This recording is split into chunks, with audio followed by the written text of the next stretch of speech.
106 हुतात्मे देऊन आपल्या पूर्वजांनी, आपल्या मराठी बांधवांनी या ठिकाणी मुंबईसह महाराष्ट्र स्थापन केला.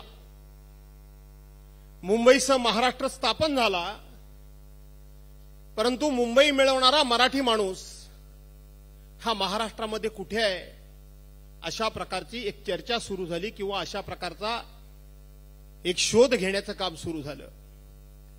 आणि त्यावेळेला या महाराष्ट्रातून एक डरकाळी उठली, डरकाळी फुटली. आणि आजचाच तो दिवस 19 जून 1966, त्या दिवशी हिंदू हृदय सम्राट शिवसेना प्रमुख माननीय बाळासाहेब ठाकरे यांनी या शिवसेनेला जन्म दिला. आज त्या शिवसेनेला 58 वर्ष पूर्ण झाली आहेत आणि त्या निमित्तानं आपण सगळे इथे एकत्रितपणे जमलेलो आहोत.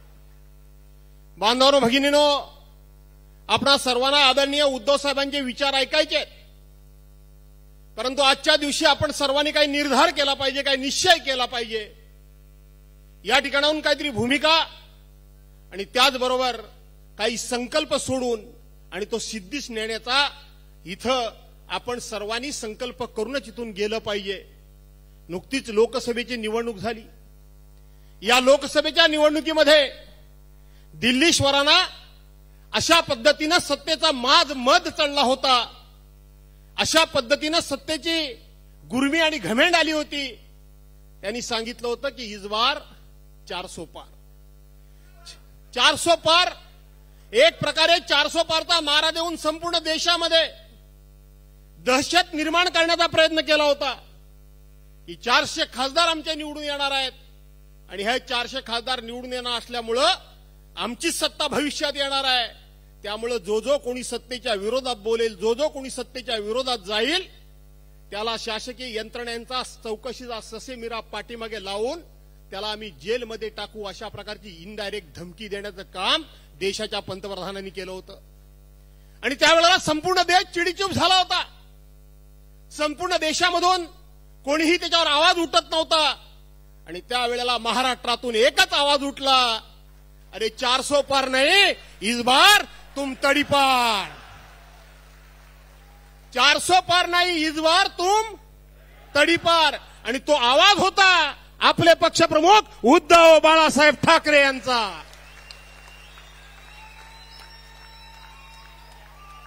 उद्धव बाळासाहेब ठाकरे यांचा आवाज होता.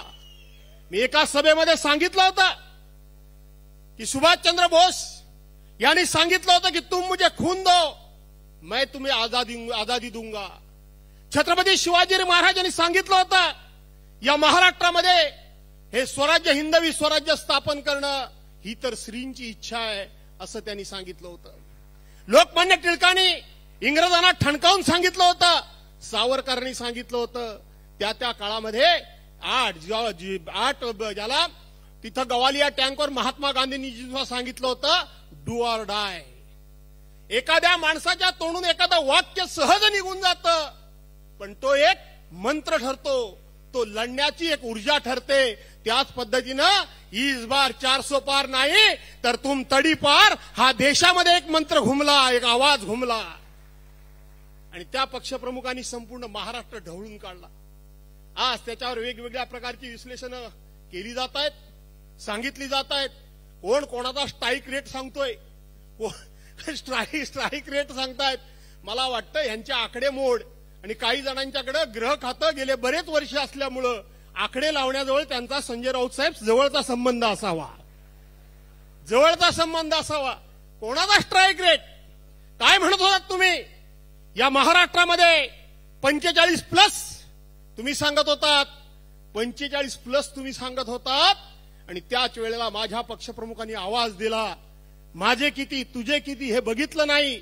महाराष्ट्रातल्या 48च्या 48 लोकसभा मतदारसंघामध्ये एखादा मतदारसंघ कदाचित चुकला असेल, तो मतदारसंघ कोणाचा यापेक्षा भाजपाला तडीपार करण्याकरता सगळा मतदारसंघ जर ढवळून काढला कुणी असेल तर ते तुमचे माझे पक्षप्रमुख उद्धव साहेबांनी काढलेला आहे. अरे शिवसेनेबरोबर तुम्ही होतात त्यावेळेला तुमचे 23 खासदार निवडून आले होते. तुम्ही आम्हाला सांगत होतात की नरेंद्र मोदींचा फोटो लावून तुम्ही 18 खासदार निवडून आलात.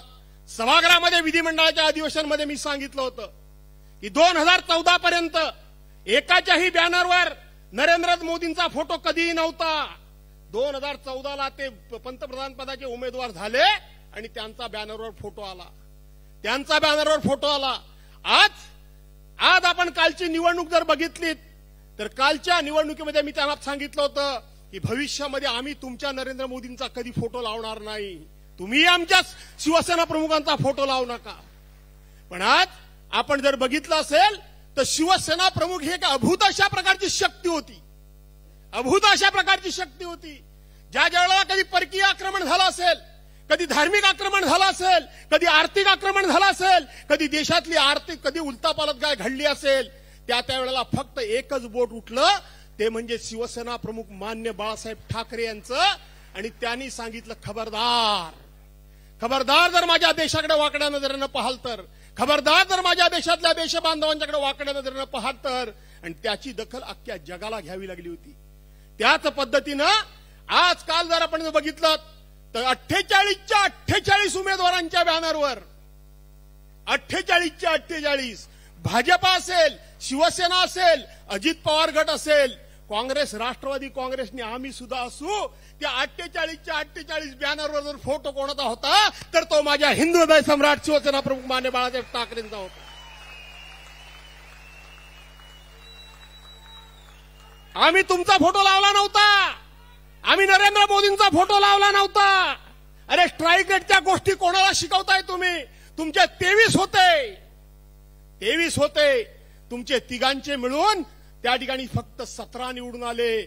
आमचे इंडिया आघाडीचे मिळून 30 निवडून आले. उद्धव बाळासाहेब ठाकरेंचा स्ट्राईक रेट आहे.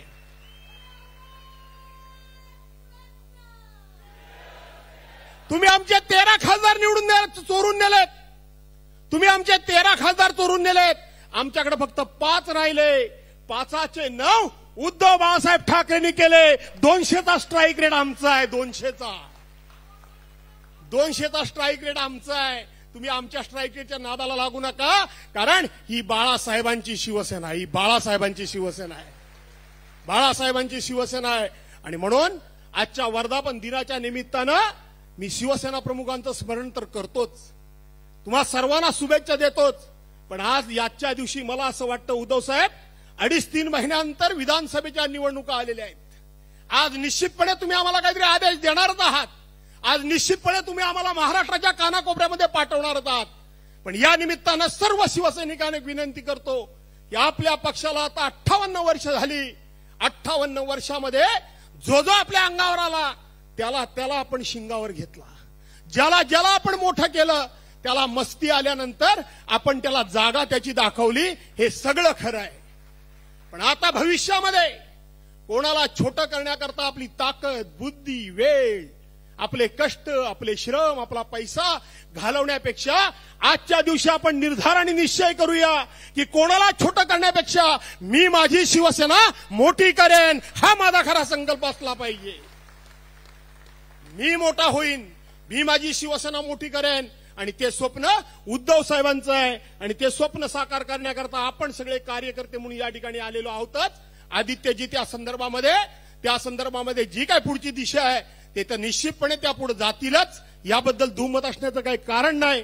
नवनिर्वाचित खासदारांचं या ठिकाणी अभिनंदन करतो. अमोल, फक्त 48 मतानं तुझा घात झालाय. 48 मतानं तुझा घात झालाय. इथं फक्त थोड्या मतांना नरेंद्र खेडेकर आमचे पडलेत. थोड्या मतानं आमचा त्या ठिकाणी कोल्हापूरच्या बाजूचा गडिंग्लजचा उमेदवार आमच्या थोड्या मतानं पडलाय. नपेक्षा तुमचा स्ट्राईक रेट आम्ही बरोबरच बाहेर काढला असता खरं सांगायला गेलं तर. पण असो, वेळ गेलेली नाही. आणि म्हणून आजच्या दिवशी आपण सगळे इथं एकत्रित आलात. आणि एकत्रित आले असताना या संपूर्ण महाराष्ट्राचं दर्शन तर घडतंय. पण या संपूर्ण महाराष्ट्राच्या समोर पहिल्यांदा बॅटिंग करायला मला आपण दिलीत, त्याबद्दल आपले मी ऋण व्यक्त करतो. आपल्या सर्वांचे आभार मानतो. आणि मिळणारा जो काही आदेश असेल, संदेश असेल, तो घराघरामध्ये पोहोचवण्याकरता सिद्ध व्हा, सज्ज व्हा. शिवसैनिक म्हणजे दिवस रात्र लढला पाहिजे, ते शिवसैनिक तुम्ही आहात. आणि म्हणून तुम्हा सर्वांना मानाचा मुजरा करून आपल्या सर्वांची रजा घेतो. जय हिंद, जय महाराष्ट्र.